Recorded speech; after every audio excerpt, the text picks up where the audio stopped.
সে পালাইছে। লাল কি জানি মিক্স করছে, আর আগে চড়ে কি মিক্স করে নিয়ে আসছে আমি দেখি নাই। আমি কিন্তু অনেক ভালো ভালো অভিনয় নিয়ে আমি স্বপ্ন দেখছি। 22 সালের পরে আমার কোনো কন্টেন্ট নাই। আরে কি জানি খাওয়ায়া আর ঘুমলায় রাখছে, রাইখা তারপরে কেটে ফেলছে, 2 টুকরা করছে। আর শিকা হচ্ছে গিয়ে তার স্থানটা যে কেটেছে ওইটা হাতে করে নিয়ে এইভাবে বসে আছে, তার হাতে আছে এখনো। আমার ঘরের ড্রেসিং টেবিলে আয়নার সাথে মাথায় বাড়ি দিছে, আয়নাটা ভেঙে গেছে আর টুকরা এখানে লাগছে, কাইটাও গেছে। সাকিব যে জায়গায় থাকে ওই জায়গায় কিন্তু শিকার 2টা হাজবেন্ড। ও যে 5 লাখ টাকা চাইছে, আমার যদি সেরকম তৈফক থাকতো আমি অনেক আগেই ওরে ছাড়াই দিতাম, আমার ছেলেরে বাঁচাই দিতাম। যেই স্বামী আমার সন্তানের সাথে এমন করবে সেই স্বামীর সাথে তো আমি কোনোদিনও মুখ দিয়ে কথাই বলবো না।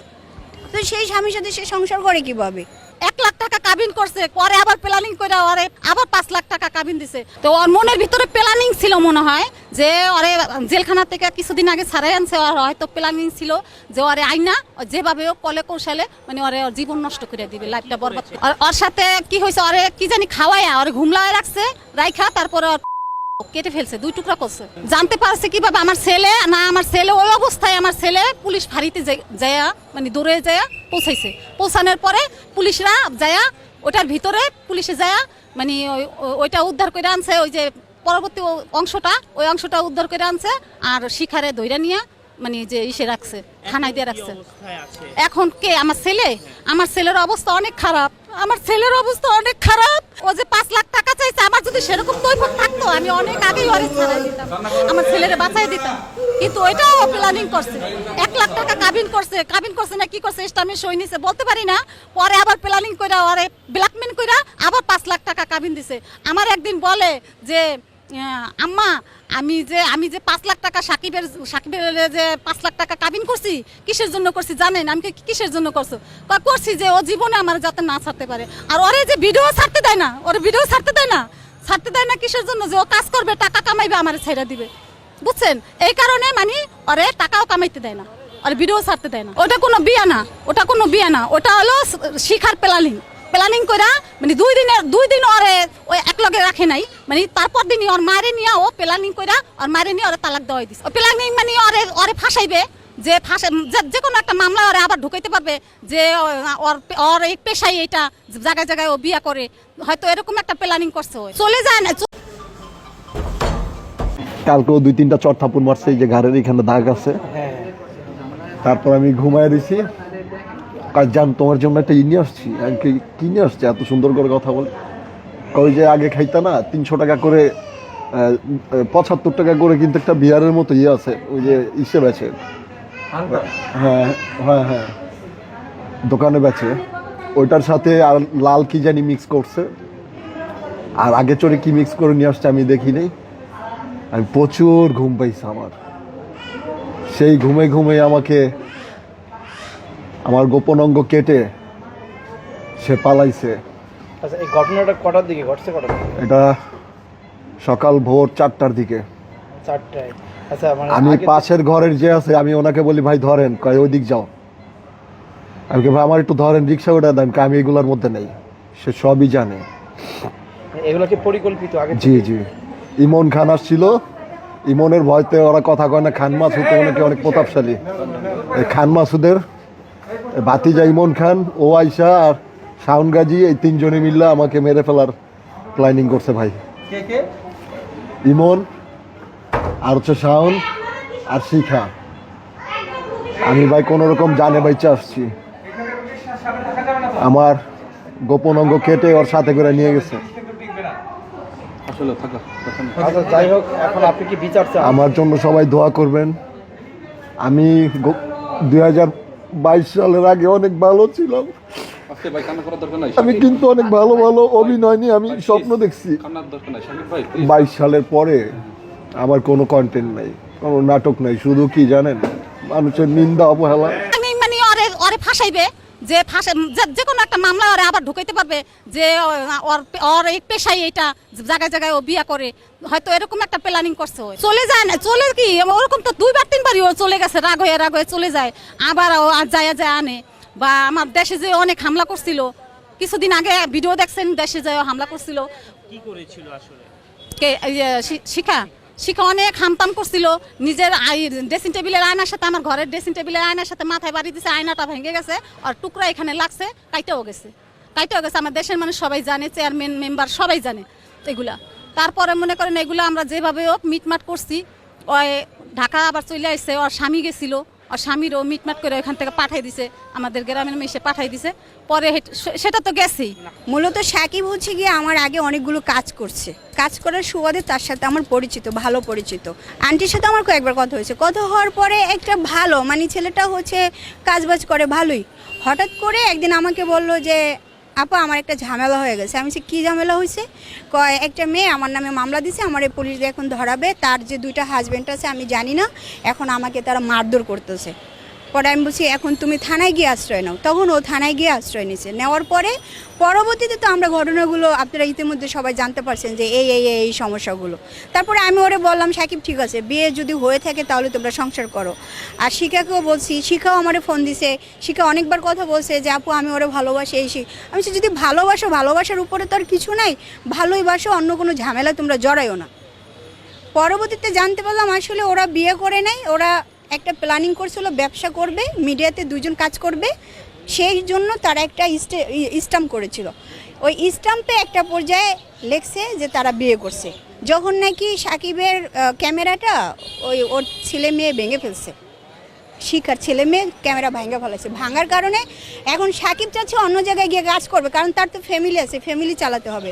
এখন শিখা বলতেছে যে না, অন্য জায়গায় গিয়ে কাজ করতে পারবে না। এই তাদের সাথে একটা দ্বন্দ্ব শুরু হয় নাকি, কারণ লোভ এমন একটা জিনিস, ও লোভ করছিল। ওকে আমি বারবার বলছি ভাইয়া তুমি কাজ করো, কাজ করলে তুমি ক্যামেরা অনেক কিনতে পারবা, কিন্তু কারো অধীনে থেকে কেউ তোমাকে ক্যামেরা দিবে, সেই ক্যামেরার জন্য তুমি এইভাবে নিজেকে মানে বিসর্জন দিয়ে দিতেছো, এটার জন্য তুমি যেও না। ওরা আমি অনেক বুঝাইছি। আর এক মিনিট বুঝানোর পরে তারপরে হচ্ছে গিয়ে লাস্টে দেখা গেছে কি হলো, আস্তে আস্তে তার হাজবেন্ড বের হইলো, অনেকগুলো এই ঝামেলা হইলো, ওই ঝামেলা হইলো। তারপরে আবার পরবর্তীতে শুনলাম শিখা ওরে জেলে দিয়ে দিল। তারপরে আবার আমার কাছে শিখা আবার আমাকে ফোন দিছে, আপু সাকিব তো জেলে চলে গেছে, আমার কাছে টাকা নাই, এখন আমার তো চলতে হবে। পরে আমি আবার শিখারে দিয়ে আমার কিছু কাজ করাইছি, আর অন্য মানুষের কাজ করছে, অনেক কাজ বাজ করছে। তখন শিখা আমাকে বলছে যে আপু এখন আমি কী করা যায়, মানে সমস্যাটা কি? সমস্যা হচ্ছে সাকিবের চরিত্র খারাপ। আমি ভাই আগে তো অনেক কাজ করছে, এমন তো চরিত্র খারাপ দেখি নেই, এখন ওর চরিত্র খারাপ কিভাবে হয়ে গেল?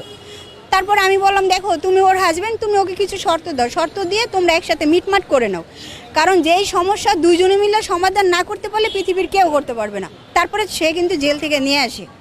পরে আমি জানতে পারলাম যে ওই যে একটা বিয়ের বিষয় যে ছিল, কারণ একটা দুনিয়ার মানুষ সবাই জেনে গেছে জুনিয়া সাকিব বিয়ে করছে, কোনো মেয়ে তো জেনে শুনে একটা বিবাহিত ছেলেকে বিয়ে করবে না, তাই না? তো যদি বিয়ে করেই থাকে তাহলে তো সাকিব বের হয়ে মেয়ের কাছে যাবে, শিখার কাছে কেন? কারণ ওই মেয়ের মামলায় কিন্তু সাকিবকে ধরছে, ঠিক আছে? তাহলে এই জিনিসটা কীভাবে হলো? পরবর্তীতে আমার একদিন ফোন দিল যে আপু আমাদের মধ্যে একটু ঝামেলা হইতেছে, তুমি একটু আসো। প্রতিদিন নিয়মিত আমার রাত 3টা 4টা 5টা পর্যন্ত এমন ফোন দিত। পরে আমি একদিন ভাবলাম যে আমারও ছিল, যদি ওরা ভালো থাকে ঠিক আছে তাহলে আমি যাই। পরে আমি ওখানে গেলাম, যাওয়ার পরে 2জনকে প্রমিস করাইছি তোমরা মারামারি করবা না, 2জন মিলে সুন্দর করে থাকবা, তোমরা মিডিয়াতে কাজ করো, তুমিও কাজ করো, এভাবে কাজবাজ করে তোমরা উঠো। তারা বলছে আচ্ছা ঠিক আছে, আর কোনো রকমের কোনো ঝামেলা করবে না। আর ওইখানে এখন শর্ত দিছে কি, যেমন সাকিব যে জায়গায় থাকে ওই জায়গায় কিন্তু শিখার 2টা হাজব্যান্ড, একই জায়গায় 2টা হাজব্যান্ড, এ পাশে একজন এ পাশে একজন। এখন সকালবেলা দেখা গেছে দিন শেষে কিন্তু একজনের মুখ আরেকজনে দেখে, ঝামেলাটা তো হবেই। আর আরও একটা ঝামেলা আছে, যেমন শিখারও কিছু দর্শক আছে, সাকিবেরও আছে, এরা এদের বাড়িতে যায়, মানে যে বিষয়গুলো আমাকে বলছে, যে বিষয়গুলো নিয়ে তাদের মধ্যে একটা ঝগড়াঝাটি হয়।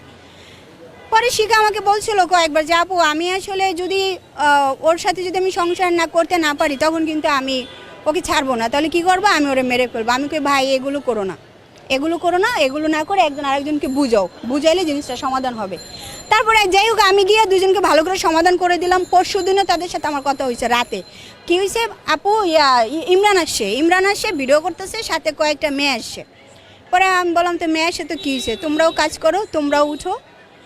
এই কথা বলার পরে এখন আজকে এখানে এসে শুনতে, আমি ওরা জিজ্ঞেস করছি তোমার মেয়েকে তুমি কেন আনছো? তুমি তো বলছো তোমার মেয়ের সাথে সাকিবের একটা সমস্যা হয়েছে, তাহলে তুমি তোমার মেয়েকে কেন আনছো? যেই মা সন্তানকে দিয়ে চুরি করাইতে পারে, যেই মা সন্তান যদি একটা অপরাধ হয়েও থাকে, একটা বাচ্চা মেয়ে, সে পৃথিবী উল্টাই গেল সামনে আনবে না। তারপরও একটা বিষয় কি, যেই স্বামী আমার সন্তানের সাথে এমন করবে, সেই স্বামীর সাথে তো আমি কোনোদিনও মানে মুখ দিয়ে কথাই বলবো না। তো সেই স্বামীর সাথে সে সংসার করে কিভাবে? আমি তাকে তখন বললাম যে শিখা, তুমি কেন এত বড় একটা মিথ্যা অপবাদ দিলা? আমাদের মিডিয়া তো এটার জন্য গন্ধ হয়ে গেল গা। পরে বলতেছে যে আপু আসলে আমি মিডিয়া টিডিয়া বুঝি না, ওর কারণ আমার সব শেষ, আমি সাকিবকে ভালোবাসি, এখন যে কোনো কিছুর বিনিময়ে আমি সাকিবকে চাই। এখন লাস্টে সাকিব ওরে বলছে তুমি আমাকে ব্যবসা বাণিজ্য ধরাই দাও, আমি ব্যবসা বাণিজ্য করি, নয়তো এমনি কীভাবে বাঁচবো, নয়তো আমার বাইরে গিয়ে কাজ করতে দাও। এখন ব্যবসাও দেয় না, বাইরে গিয়ে কাজও করতে দেয় না, তাই না? এই ভিডিও বানাইতে দেয় না, ওরে কোনো কিছু করতে দেয় না, কাজকর্ম করতে দেয় না।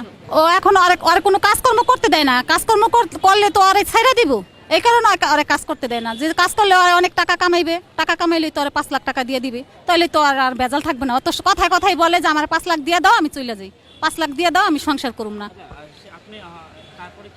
শিখা 3টা শর্ত দিছিল।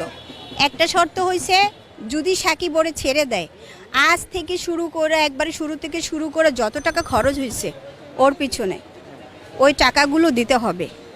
আর দ্বিতীয়ত হচ্ছে সেটা যদি ওকে না দেয়, ও ওইখানে একটা দোকান নিয়ে দিবে, ওর কথা মতন চলতে হবে, ও ওখানে থাকবে, ওরা চুরিমুড়ি যাই করে, ওর হাজব্যান্ড ওইখানে আছে অনেকগুলো, ওই যন্ত্রণা সহ্য করে থাকবে, আর ও যা বলবে তা করতে হবে। এটা যদি না হয় তাহলে কোনোভাবে ওর সাথে থাকবে না। আমি সকালবেলা ঘুমের থেকে উঠে দেখি যে আন্টি আর হচ্ছে রাকিব, সাকিবের ভাই, আমাকে অনেকবার ফোন দিছে, প্রায় অনেকগুলো, প্রায় 100-র মতন ফোন। আমি ভয় পেয়ে গেছি, কিরে এতগুলো ফোন কেন? পরে ফোন ব্যাক করলাম, পরে ও কেঁদে দিল যে আপু আমার তো ভাইয়ার অবস্থা খারাপ, তুমি একটু আসো। পরে আমি এখানে আসলাম। আমি নিজের চোখে দেখলাম সাকিব একটা বক্তব্য দিছে, ওই অফিসারের কাছে দেখলাম। আর শিখা হচ্ছে গিয়ে তার স্থানটা যে কেটেছে ওইটা হাতে করে নিয়ে এইভাবে বসে আছে, তার হাতে আছে এখনো, মানে এখনো দেয় নাই, ওইটা সাকিবের হাতে, শিখার হাতে আছে। পরবর্তীতে মনে হয় আনছি কিনা জানি না, এখন হয়তো অপারেশনের জন্য আনছি কিনা আমি এটা জানি না, হয়তো আনতে পারে, কারণ আমি ভিডিওতে যেটা আর কি দেখেছি। এখন সাকিব আবার বলছে যে আমাকে নেশা করাইছে, নেশা করানোর পরে আমি উঠে দেখি যে আমার এই অবস্থা। আর কে কে ছিল ওইখানের এলাকার লোকজন নাকি কেউ এসে ধরও নাই ওরে, মানে ও চিকরাইছে, কান্নাকাটি করছে। পাশে তো মানুষ আছে, কিন্তু কেউ, ও ডাকছে, অনেকের ডাকছে, ওর আর এক হাজব্যান্ড যা আছে, যারা আছে, ওর ছেলে মেয়েও বাসায় আছে, কিন্তু তারা কেউ আসে নাই। আর ওর পুলিশে যদি 8-10 মিনিট পর যেত, মানে ওর রক্ত যেতে যেতে ওরে বাঁচানো যেত না। পুলিশ আর কি এইভাবে কথাগুলো বলছে, পুলিশ আছে আপনারা শুনে নেন, ওই যে অফিস।